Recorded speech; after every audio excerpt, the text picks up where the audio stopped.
Saudara-saudari terkasih, video kali ini merupakan lompatan pembahasan tentang norma-norma umum yang terdapat di dalam buku 1 ke buku 2 yang membahas tentang umat Allah.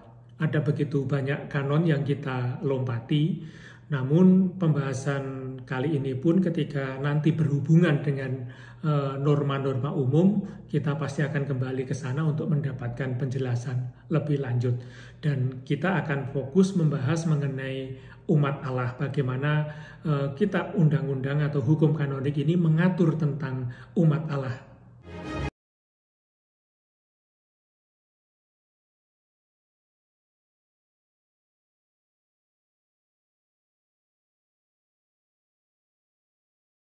Kalau kita bandingkan antara KHK 1917 atau Pio Benedictine dengan KHK 1983, ada perubahan berkaitan dengan judul dan juga struktur atau skema pembahasan. Pada KHK 1917, buku 2 berjudul De Personis atau orang-orang atau perorangan. Di sini konsep tridentin Bellarmiannya sangat kental, yakni pemahaman gereja yang terorganisir secara hierarkis dan institusional. Lalu pada KHK 1983, judul berubah menjadi umat Allah, di mana konsep ini diambil dari konstitusi dogmatis tentang gereja, Lumen Gentium bab 2, yang juga berjudul umat Allah. Nampak sekali bahwa buku 2 dari KHK 1983 ini mau mengartikulasikan eklesiologi Konsili Vatikan II. Lalu dari segi struktur atau skema pembahasan, KHK 1917 pertama-tama membahas mengenai kaum klerus dari kanon 108 sampai dengan 486.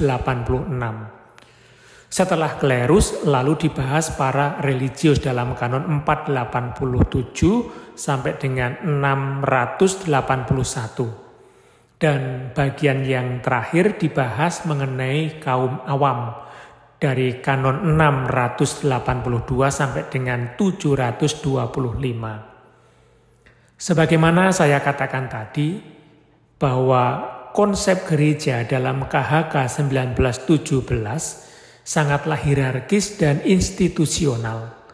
Lalu dalam KHK 1983 mengalami perubahan konsep yang berakibat pada struktur atau skema pembahasan. Wajah gereja tidak lagi ditonjolkan dari segi hierarkis institusionalnya, tetapi wajah gereja lebih menekankan segi komunio atau persekutuan. Maka pertama-tama yang dibahas adalah umat Kristiani. Dibahas dari kanon 204 sampai dengan 329. Umat beriman Kristiani tersebut terdiri dari kaum awam, klerus, dan juga religius. Lalu setelahnya dibahas susunan hierarkis gereja dari kanon 330 sampai dengan 572. Dan yang terakhir membahas mengenai tarekat hidup bakti dan serikat hidup kerasulan dari kanon 573 sampai dengan 746. Maka pembahasan mengenai umat Allah di dalam buku 2 di KHK 1983 ini pertama-tama mau mengintegrasikan visi yang utuh dan terpadu dari Konsili Vatikan II mengenai gereja.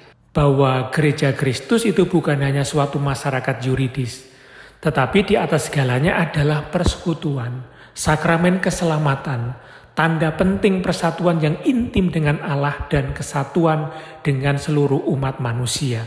Sebagaimana kita bisa lihat di dalam Lumen Gentium nomor 1 dan juga 9. Namun penting untuk dicatat bahwa eklesiologi Konsili Vatikan II itu tidak hanya menjadi dasar buku 2, tetapi juga seluruh kitab undang-undang ini yang berkembang sesuai dengan doktrin dan juga rohnya. Sebagaimana diingatkan oleh Paus Yohanes Paulus II dalam Konstitusi Apostolik Sacrae Disciplinae Leges yang mengatakan bahwa kitab hukum yang baru dapat dimengerti sebagai langkah besar untuk mengalih bahasakan ajaran konsili mengenai gereja ke dalam bahasa kanonik, yaitu Eklesiologi Konsili. Fakta yang harus kita ingat adalah bahwa pembahasan mengenai umat Allah ini mencakup 543 kanon. Kira-kira sepertiga dari seluruh kitab hukum kanonik itu membahas mengenai umat Allah ini. Jadi bisa dimengerti bahwa memang KHK mencoba untuk mengartikulasikan paham gereja itu sesuai dengan apa yang dikehendaki oleh Bapak-Bapak Konsili. Demikianlah penjelasan singkat mengenai buku 2 yang berjudul Umat Allah. Nanti selanjutnya akan kita bahas secara lebih mendalam lagi. Semoga pembahasan ini berguna. Terima kasih.